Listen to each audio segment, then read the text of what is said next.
Happy Friday. In today's news, dangerous fires ignite in California and it's Ladies' Night in downtown Marquette. Brady Hinshaw takes a look into the chilly forecast, and later Todd Rose will be back with the scoop on NMU hockey. Hi, I'm Rachel Fromley. I'm Todd Rose, and welcome to your Public Eye News.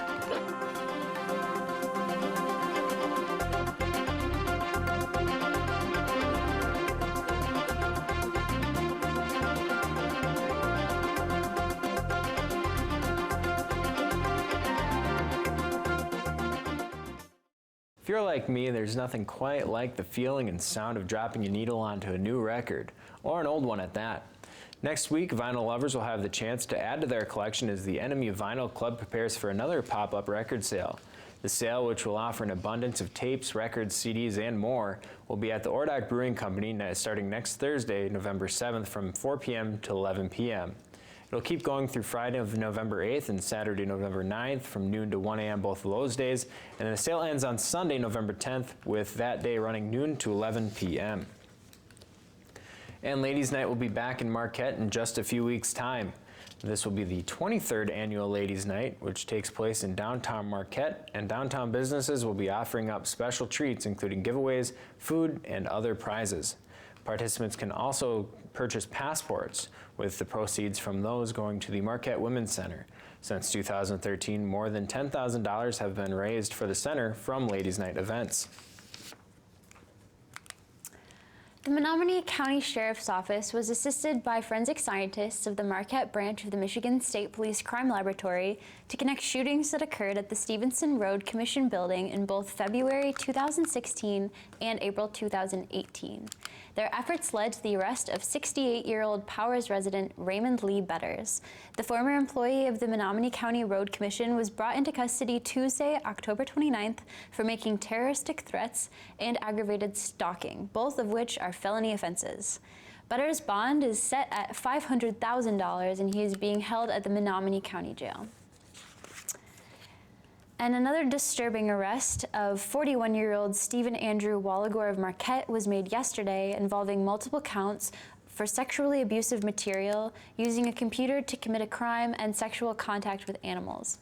Wallagore is currently lodged at the Marquette County Jail and is awaiting his hearing, which is scheduled for November 18th at 2:30 p.m.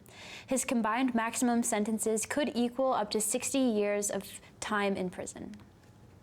An additional $9 million has been secured for the Great Lakes Restoration Initiative, increasing the total fund from $301 million to $310 million. The additional funding, which was secured by Senator Gary Peters, passed through the Senate yesterday. The additional funding has not been earmarked for any specific use at this time. And work continues toward the replacement of the Line 5 oil pipeline with a tunnel under the Straits of Mackinac. Yesterday, Judge Michael Kelly of the Michigan Court of Claims ruled an agreement between the company Enbridge Inc. and then Governor Rick Snyder did not violate the Michigan Constitution, as was argued by now Attorney General Dana Nessel. The initial agreement would see the shutting down of Line 5 and once again seeing it replaced with a new tunnel built under the lake floor. And stay tuned because we'll be back with a look at national and international news. Tap into Broadway's Tony-winning Best Musical. Musical comedy! 42nd Street.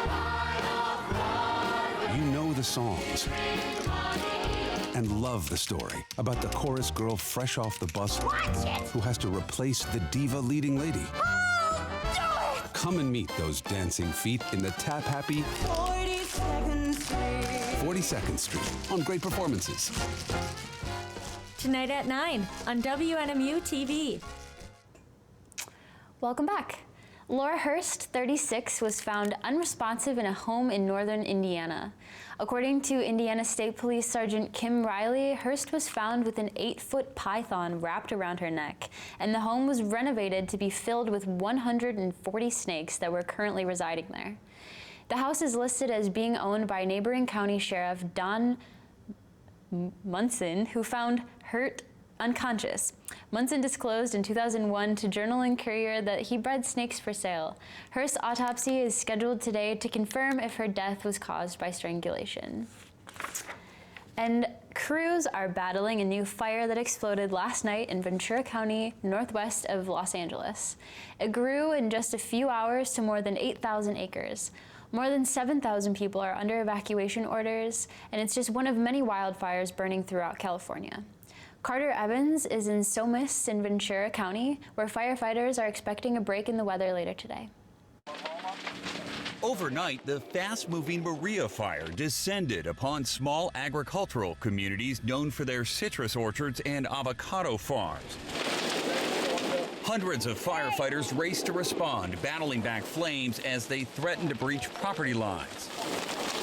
But aerial footage showed at least one building ablaze. Around 1,800 structures are under threat, and roughly 7,500 people face evacuation orders. We've got access issues getting to the actual edges of the fires. Ventura County officials warned the mountainous terrain may make containing the fire a struggle, but assured the community it would not see a repeat of 2017's catastrophic Thomas Fire, which engulfed more than 280,000 acres, destroyed nearly 1,100 structures, and resulted in 2 deaths.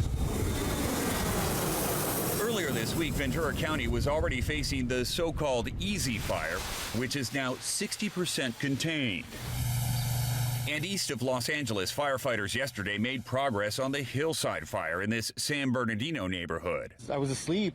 Matthew Valdivia's home was one of at least 6 destroyed by flames. Everything was just glowing and flames in the back of the house. I just woke up my wife and I told her, hey, get the kids, get in the car. Well, the good news is the wind has calmed down significantly, and firefighters seem pretty confident that this fire will grow to a maximum of 12,000 acres, and that's because the direction that it's headed right now, there's only so much room to go before it runs out of vegetation to burn. Carter Evans, CBS News, Somis, California. 7-year-old was critically injured while trick-or-treating in Chicago last night after she was shot by what is believed to have been a stray bullet. The incident occurred last night in the early hours of Halloween evening while the girl was walking with her family in Chicago's West Side. Another man was also struck by a bullet. He was hit in the hand and taken to a local hospital in good condition. One witness reported that there were a total of 4 gunshots. Police Sergeant Rocco Aliato said, quote, "This is unacceptable. A 7-year-old girl that was trick-or-treating with her family had to get shot because a group of guys wanted to shoot at another male," end quote. And Christmas is still weeks away, but cyber shopping is expected to hit a record this year. Amazon is already kicking off holiday deals with specials starting Friday through November 21st. CBS News' Mark Liverman has a look at the best days to buy online. Connie Vance says her holiday shopping strategy is to avoid this. I don't like that feeling of desperation and running around in crowds, you know, with all the other desperate people. That's why millions of people will be doing their shopping in cyberspace. Is this going to be the biggest online shopping season yet? Absolutely. This is going to be a record-breaking season. We're expecting $143.7 billion in holiday spend. Ryan Fleisch with Adobe Analytics says finding online deals depends on which days you shop. So Black Friday, that's going to be your best day for things like appliances. Wait until December 1st if you're buying any toys. 32% discounts are what we're expecting. Fleisch says Cyber Monday, which falls on December 2nd, will have the best bargains for electronics. I love Cyber Monday. I'm online shopping. This year, there are 6 fewer shopping days between Cyber Monday and Christmas than last year, so businesses are expected to offer deals throughout the season. Consumers can expect to reap the benefits there with deeper discounts, sales starting earlier, and running more consistently. That's good news for Batavia Davidson, who tends to procrastinate. Probably not going to do it until like the week before. You'll wait that late? I always wait that late. If you shop on your phone, you're not alone. Adobe Analytics predicts for the first time Americans will make more holiday purchases on their smartphone than their computer. Mark Liverman, CBS News, New York. And after this break, we'll have your weather and sports. Stay tuned.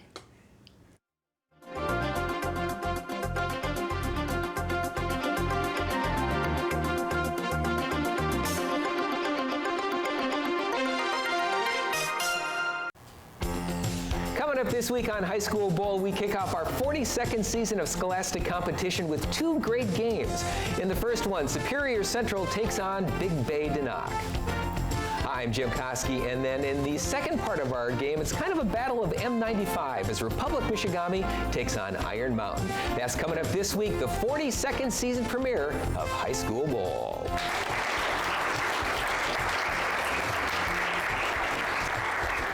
And welcome back. I am your weatherman, Brady Hinshaw, today. And behind me on this beautiful NMU campus, it is nothing but clouds, and unfortunately, they are here to stay through the weekend. But looking at our current conditions, we have cloudy skies at a temperature of 37 degrees, with winds out of the south-southwest at 11 miles per hour, and a barometric pressure of 30 inches and falling. Looking at tonight, we have partly cloudy skies with a low of 31, and winds out of the west-southwest at 8 miles per hour. Looking at tomorrow, we have mostly cloudy skies with a high of 40 degrees and winds out of the west at 13 miles per hour. Looking at our beautiful UP, it's nothing but clouds, but in Sault Ste. Marie, it is 34 degrees, 38 degrees in Manistee, and in Escanaba and both Menominee, it is 36. But looking at our western half, we have 33 degrees. In Iron Mountain, in Ironwood, we have 34 degrees. In Houghton, we have 38 degrees. And back here in beautiful Marquette, it is 37 degrees. Looking at our week ahead, we have Sunday with a high of 41 and a low of 32 and partly cloudy. Monday, a high of 44 and a low of 31 and raining. And Tuesday, a high of 36 and a low of 25 and partly cloudy. Well, Todd, as our temperatures start to take a dip, I hear our NMU swimmers are taking a dive. That's right. They're getting ready to take to the pool this weekend, Brady. The Wildcats swim and dive team is back on the road this weekend to take on two separate teams today and tomorrow. The Cats get action started tonight against Grand Valley State, and then get back at it again tomorrow against Saginaw Valley State. Coming off of a successful trip to North Dakota 2 weeks ago, which saw the Cats grab 8 women's dual meet wins, while the men's team took 3, the Cats look to continue their winning ways. After that meet, Rachel Helm and Andre Zach took GLIAC Athlete of the Week honors, while both the men and women's teams are all ranked at 18th and 15th respectively in the College Swimming and Diving Coaches Association of America TYR Top 25 Dual Meet Pool. And back on Wildcat home ground, the NMU hockey team takes on Alabama Huntsville tonight in a game that will begin a 4-week homestand for the Cats. Coming into tonight, the Cats are looking at a 4-1-1 record with a 4-0-1 record in their last 5 appearances, the second longest undefeated streak in the nation. The Cats, with a 2-0 conference record and 6 points in the conference, sit tied for second in the WCHA.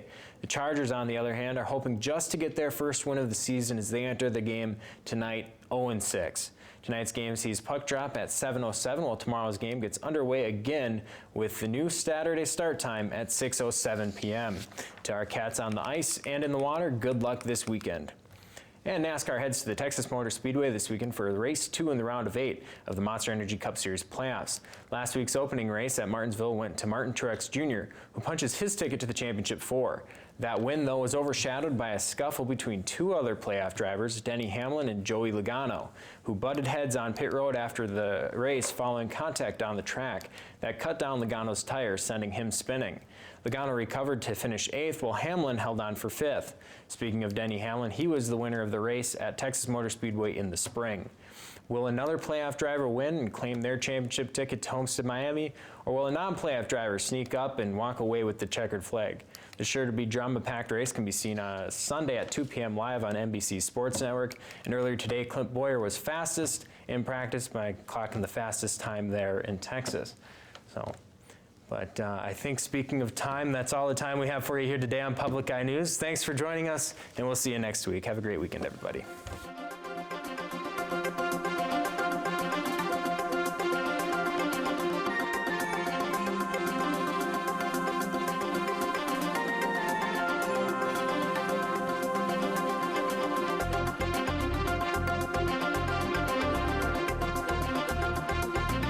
The preceding program was produced in studios located in the Edgar L. Hardin Learning Resources Center by WNMU-TV, Northern Michigan University Public Television.